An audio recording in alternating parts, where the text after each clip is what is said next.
Hello and welcome to another episode of Dissertation Diaries. Um, I didn't want to talk about this, but I do want to keep this genuine. I want to keep it real.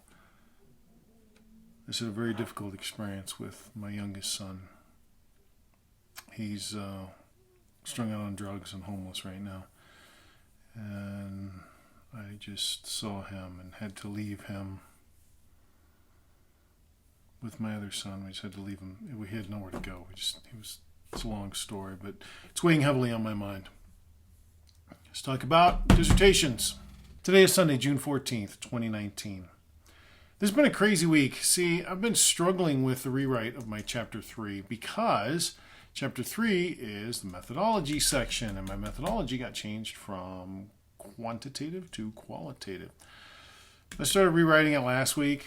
Got close to headway, got the methodology section, but the research design, that's where I say I'm going to do a qualitative descriptive, and I justify it with literature. That's where I stalled out. I worked on that Tuesday night, worked on it again Wednesday night and finished it. Thursday and Friday I had conflicts. Saturday I worked on several sections. I wrote the population and sample selection section. I wrote the qualitative sample size section. Qualitative sample size. It's interesting. It's 20. I don't know why they make you justify it, but you target 20 and you hope to get 10 or 15. It also wrote the sources of data section. I'm going to have a secondary source of data of press releases for the merger at the time. I don't know if that'll fly or not. I don't know how much of this will fly. It's my first whack at the piñata on a qualitative piece. So the good news is I have now written Chapter 3 twice, or will have written it twice. I've written it for a quantitative descriptive, so I'm familiar with what I need to do for that, and now I'm writing it for a qualitative descriptive, so I'm familiar with what I need to do that.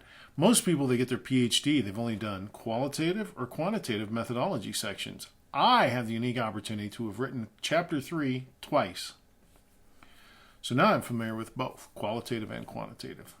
It's an advantage I have for having the issues that I've had. At any rate, I got sources of data written yesterday. My brain hurt, so I stopped. Today I worked on trustworthiness.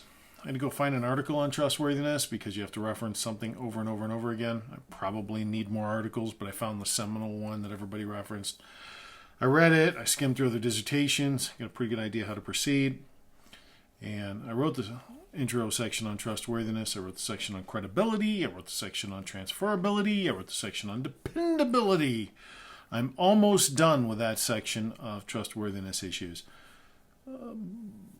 But I got derailed by some issues with my son, and now I'm not in a good place emotionally. My other son's moving tomorrow, leaving the state. I'm going to help him. I'm leaving first thing in the morning to go help him finish moving out of his apartment and load up a truck. So that's good. That's what I did today. This coming week, I want to get this thing finished. Monday night, I'll finish a few things. Tuesday night, I'll finish a few things. Wednesday night, I'll go through and make sure the table of contents is there. Run it back through ReCiteWorks to make sure the citations are all correct. Do some final checking. Do a search for every time I see the word quantitative and make sure I traded it out okay for qualitative. Wednesday's going to be all about polishing, last-minute checks, that sort of thing. Again, redoing the table of contents. And then I'll submit it to my chair, I hope. So it means tomorrow, Monday night, and Tuesday night, I have to finish the rewrite, but I think I'm on target for that.